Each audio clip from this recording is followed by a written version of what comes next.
How you doing, my non-mechanic drivers? Today I'm just taking my DEF dozer valve off, just cleaning it up because I did the diesel DEF that's up under the hood. And on my truck, on the videos I've seen, there's always another line that runs straight to the DEF tank, and where you got coolant lines that come to this. And on my truck, that's not what it is.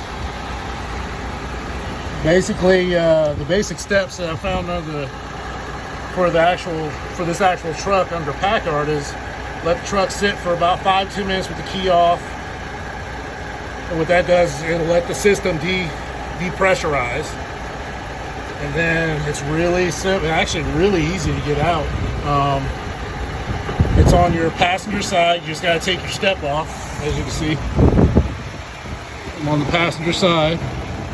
And just took the step off, so you gotta go all up underneath it. And it's right here on the top. And all you do to get these off, you got these little tabs right here. And I use a pair of little bitty needle nose pliers, or grips.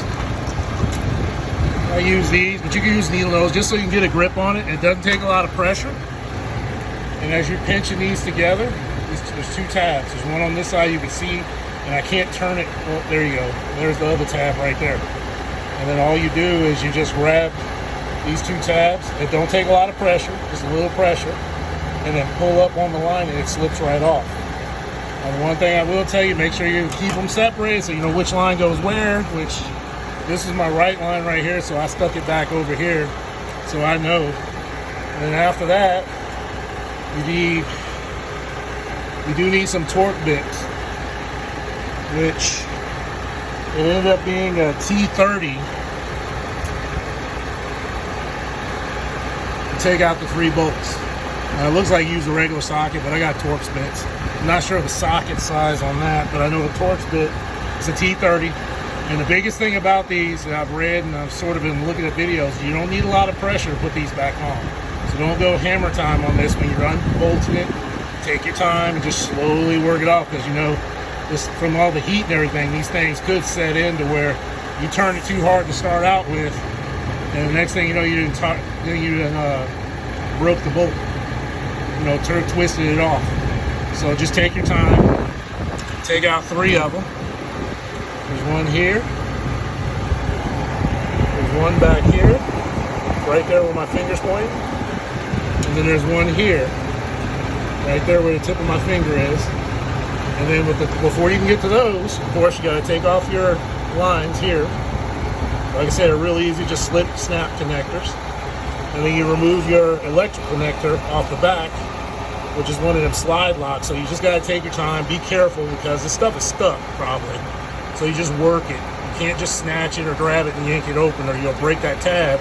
Then you're like up the river without a paddle, and you'll have to replace that connector or replace the harness.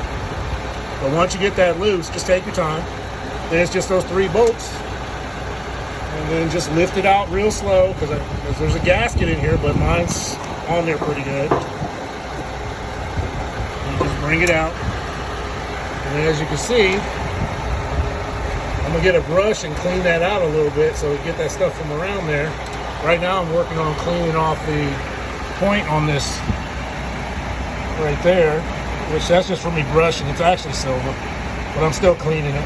But I just wanted to get this video going because I noticed a lot of videos I'm finding there aren't any videos that specifically show what my part looks like for my truck. I don't know what makes it different, but it's a 29 T680 MX-13 Packard engine, EPA. Can't remember the EPA, but it's in 2019. But it looks different from the other videos I've seen out there. And there's just literally 2 lines. Like I say, let the system depressurize for about 5-10 minutes. Just turn the key off, and then you should be able to get these off and not have to worry about losing any type of DEF or coolant. Now, if yours don't look like this, where it only has 2 lines, then you need to follow the videos that have because they're set up a little different. I guess they pump the coolant straight through, or I'm not sure how it works. I haven't figured out all these technical details, but it's a straightforward process. Once you get it off, you should do this. And what it is, what I'm finding out with like your injectors, all these different types of injectors, is if you let that little opening close up, what happens, what burns this component out pretty much, is that that hole gets clogged, your pump's trying to run, and you can't get nothing out, so it burns this whole thing up. Your electronics gets burned up.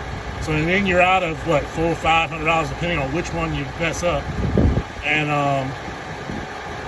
that's about it. It's straightforward. Once you get it off, just reverse the order, putting it back. Once you clean it out and throw a little brush up in there or something to knock all that crystallization down. And then from what I'm seeing, whenever you do anything like this, you should run a park regen on your truck just so it can, I guess, reseat everything or make sure everything's functioning correctly. But otherwise, that's about it. Good luck. This is how you save that money.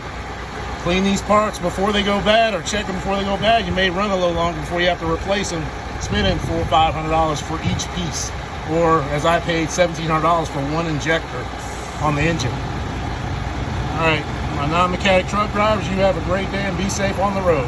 I'm out.